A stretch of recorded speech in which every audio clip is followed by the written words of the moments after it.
bit of a different view. It's 7:45 at the shop, still daylight, loving that. The timing chain guide car went home last night and back this morning. And initially we thought there was some sort of an issue because the trifecta came on, which is unrelated to doing the timing chain guides, but we're thinking, okay, what didn't get plugged in?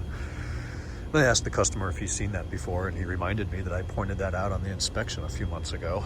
It's intermittent, comes and goes. Some sort of pressure sensor code. A new sensor hasn't solved the problem. It's an original ABS module at 144,767 miles. So certainly that is the culprit, needs to be rebuilt, and we're going to deal with that at a later date. Nice little comparison here. Silver 540, silver M5. The bumper and those mirrors do a lot to transform the appearance of the front of the car. And if you're watching this, you certainly know that. But this is done, ready for pickup, clean, put through the PDI, so he's going to come down tomorrow right about noontime and pay the balance, pick the car up. That'll be good news. I drove this back last night and up this morning, and it's like 98 degrees on my way up, so it was running a little warm with the needle just past the 210 halfway mark. I'm going to call that not an issue because I was paying attention to mine over the weekend and driving it a lot with Ben last week, and it does the same thing. When it's that warm, even moving on the highway, you pull up to a light, it creeps up a little bit, and then the fans kick on and comes back down. So I don't think there's any issues. We've got a new radiator. The rest of the cooling system is healthy. So we're going to call this about ready for pickup. We've got a couple little things. I want to tighten up the parking brake. The handle just pulls too far. It stops, it holds the car fine. It's just goes too far. And it needs washer fluid, and I still need to install those door sills and mats, but those are truly like day of delivery, last final items. We had a new guy join the team today, at least temporarily. We're putting him on a 2-week trial period. We need the extra hands in the shop, and I want to get 2 lifts cooking in here around the clock during business hours. And the way to do that is 2 full-time technicians. Today was a real easy, basic day for him, just kind of a shadowing day, get the lay of the land, feel for the workflow, and just kind of shadow Mike. So big push, big progress on the M6 today. So yesterday the transmission came off, new flywheel went in, new clutch kit went in, and today the transmission's on, the shifter's completely assembled and installed, flex disc is on and torqued, everything's torqued and labeled with our little paint pen here, which I love doing. It just looks pro and helps us remember what's done and not. So all that's put together, wiring harness is installed, gearbox is cleaned up, little delete solution for the M3 cooler stuff is installed and sealed. I made the adjustments on the wiring for the transmission harness, so that's going to plug in here to this black one, here to here, but we don't have it plugged in because we'll need to chase all of these wires as they plug into this, where they go, and show up in the DME box. So I think wiring is going to be tomorrow, but in addition to the transmission installation, the pedals are installed.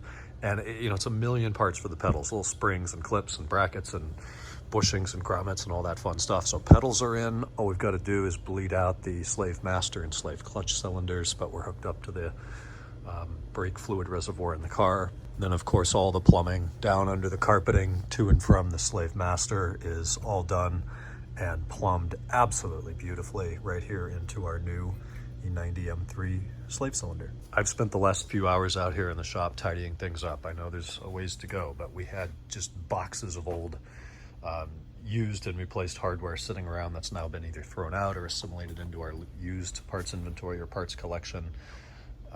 There's a steering box over there on that table that's been put away. I had like 6 old headlights that customers didn't want to get out of here, just out of our hair. So wow, they're up there now. I've got like 20 used E39 headlights. The vast majority of them are in average condition in terms of cosmetics and do have broken adjusters. Yes, they can be repaired. I just have no interest in doing it. There are a couple that are still good and were replaced for cosmetic reasons, or simply because the customer wanted a European style lens. So if anyone is interested, it'll be a local pickup thing. I don't have time to mess with shipping. Eventually I'll just take a picture of this and put them up online and say, hey, X dollars per headlight. Good rebuild candidates or parts candidates, come get them. They'll be cheap. We've got this car in here. This is the 06 Alpine that was dropped off a few weeks ago from Las Vegas. Step 1, remove DME and sublet for reprogramming. We've got the drive shafts on order for both this and the M6. Kind of cool to have a M5 and M6 in here, both in Alpine white, both for the conversion at the same time. And it's weird, I think I mentioned it yesterday, how this stuff completely comes and goes in waves. we'll do like 3 or 4 conversions at once or in a very short time period, and then it's months and I don't hear anything about it. I write a couple estimates, but people flake, and then boom, I've got like 5 lined up and more on the way, and phone calls and cars coming in. So it's the summer of E60 M5 conversions. There's at least 3 booked right now, soon to be 4, potentially 6. So that's going to keep us really busy. We've got the 2 more transmissions and a new one on the way. And then we're a little bit sparse out here. This gentleman came by and paid about a little more than a third of this balance today, which is great. Still waiting on a supercharger here. That is about done and ready to go. The customer just can't come until November, so it hangs out. This guy, I've got to hear still about the engine, if he's buying a new engine or rebuilding one or towing it to the scrapyard. We got to figure out what that is. My 540 is here right now. I'll be taking that home tonight. And then the wagon is just waiting on the instrument cluster to return, which should be tomorrow, at which point we'll install that along with the new cluster bezel, swap the switches over, and he'll be ready for pickup. I've got some night projects that may or may not get done tonight, depending on how long I can take the heat, honestly. So I need to get rid of these 540 seats, and they're probably not worth much, though they are in good condition considering their age. So I need to take some photos and post them on the interweb. Thing number 2 is an inside job, which I'm going to do first because air conditioning. I've got a E39 door panel here. It's got the wrong speaker grill on it. It's gray. I don't know why they included a gray grill on it, but it needs to be black. So I've got the black grill here from, well, it was in the US. It doesn't take long to get. But the way that they installed this, it seems to have 4 plastic studs that come out of the grill, and you put it on, and then it looks like they took some sort of heat gun or glue or whatever and melted down the end of the studs, forming a bit of a rivet or plastic welding, as it's mentioned on Real OEM.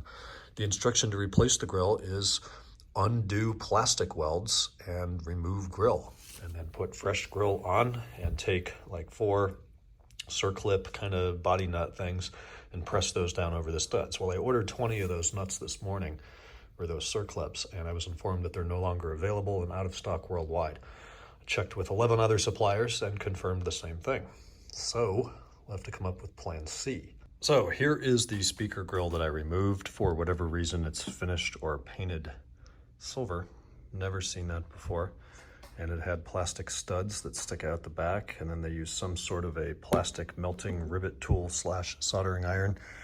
You stick that in a little hole and it melts the fastener down and sandwiches it on here. So, way to remove that. I tried a knife. I tried heating up the knife. That was unsuccessful and a large risk of cutting oneself. So, enter the Dremel 4300 and a very small, precise bit. My headlamp that I'm still wearing, and a very, very careful eye and hand. And you're able to come in here and just kind of grind those down to the plastic form that's on the other side of this particle board, but before the leather and exterior trim starts. And you'll see that this is directional for whatever reason. These 2 studs are closer together than these ones. So you get through that and you give it a little push, you give it a little push, and then eventually it pops out. Of course, this destroys what is probably, well, the black one was $75, so this one is probably the same, if not more. It could be glued back on or have plastic welded to it, but these are not supposed to be silver. At least they were not in the early 2000s. But here's the fun thing about this door panel. I'm not sure why it says TV. It's got Johnson Controls, BMW E39, 30th of November 2005. I don't know what the rest of that means. I know datum is date. I don't know literally what anything else here means, but this is a 2005 produced door panel that was removed from that box. That box came from Germany about 3 weeks ago. We'll very carefully flip this over and reveal a brand new M5 Silverstone O5SS door panel. Feast at the leather. Oh my goodness, it's mint. It's a passenger side, and it is for me, and I'm very excited about it. We've got a new speaker. That feels incredible. All the tactility here is amazing. They put this little thing on there that sticks just to protect this corner in the box so it doesn't rub. But to me, that looks right. You're supposed to have the black-gray contrast. And with the silver one on there, yeah, it blends in more.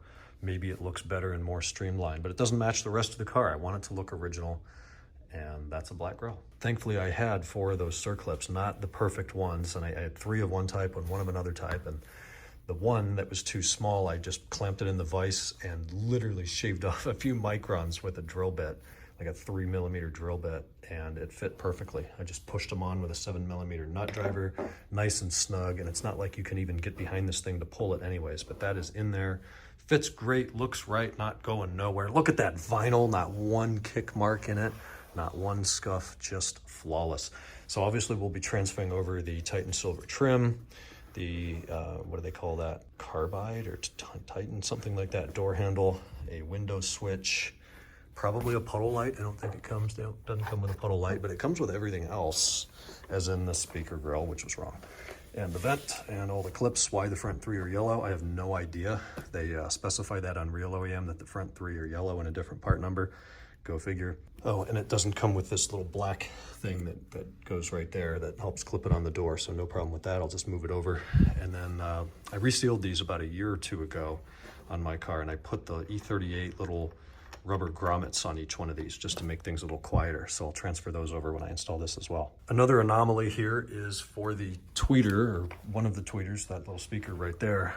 It's closed and sealed. And I had to get a knife and cut through a couple little places in the plastic. And now if I had a flathead screwdriver, this thing will easily pop out and allow me to screw in my speaker.